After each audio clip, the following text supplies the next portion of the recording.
নমস্কার, বর্তমান ঘরকন্যা ব্লগ থেকে তোমাদের সবাইকে স্বাগত। তোমরা সবাই কেমন আছো? আশা করি হাতের চিংড়ি মাছটা দেখে বুঝতে পারছো আজকের কি রেসিপিটা হবে। তো আজকের রেসিপির নাম হলো গন্ধরাজ চিংড়ি ফ্রাই, হোলি স্পেশাল। ঠিক আছে, তো চলো উপকরণের সাথে পরিচয় করে দিই।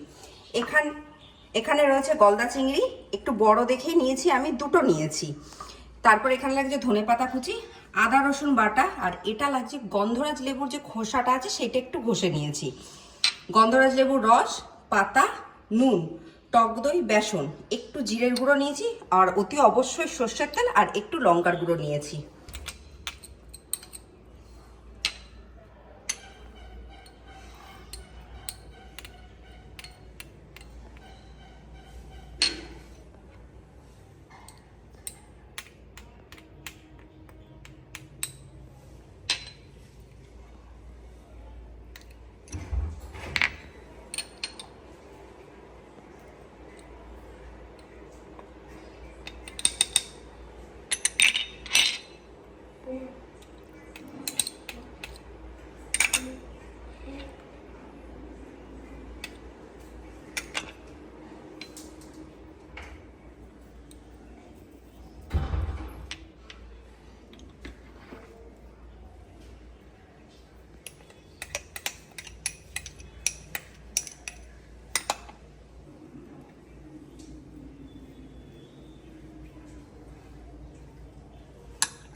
সমস্ত উপকরণগুলো তোমরা তো দেখলেই।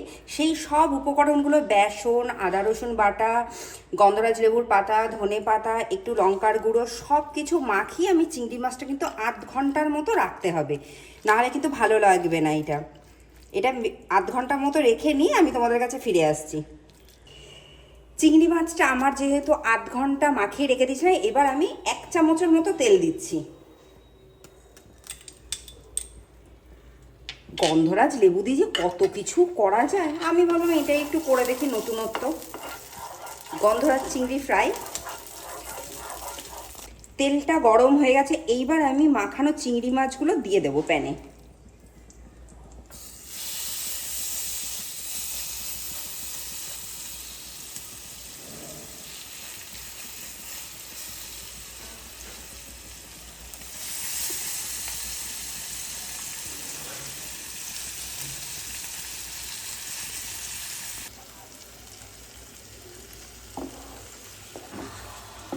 চিংড়ি মাছ আর তার সাথে গন্ধরাজ লেবুর গন্ধ, উফ, অনবদ্য। আর অল্প একটু ধনে পাতাও দিয়েছি অবশ্য। তৈরি হয়ে গেছে আজকে আমাদের গন্ধরাজ চিংড়ি ফ্রাই। গন্ধরাজ লেবু দিয়ে তার মানে সব কিছুই রান্না করা যায়। এরপর আরও অনেক ধরনের রেসিপি আমি তোমাদের দেখাবো। তো আজকের ভিডিওটা যদি তোমাদের ভালো লেগে থাকে, তোমরা অতি অবশ্যই আমার চ্যানেলটা সাবস্ক্রাইব করো, শেয়ার করো, লাইক করো, প্রচুর প্রচুর কমেন্ট করো। আমি তো এটা খাবোই, আর আমার সামনের মানুষটাকে নিয়ে তো কিচ্ছু বলার নেই, আমার কিচ্ছু বলার নেই। তোমাদের ভাই বোনগুলোকে এরকম করে, আমি কষ্ট করে রান্না করি, আমাকে দেয় না খেতে। এই তোমাদের সামনে একটুখানি দেয়, বাদ বাকিটা সব নিজে খেয়ে নেয়, জানো তো। আমি একটু খেয়ে নিই, হ্যাঁ। আর যদি কিছু ভুল হবে ক্ষমা করো, আমি একটু খাই, ওগুলো সব খেয়ে নেবে, হ্যাঁ।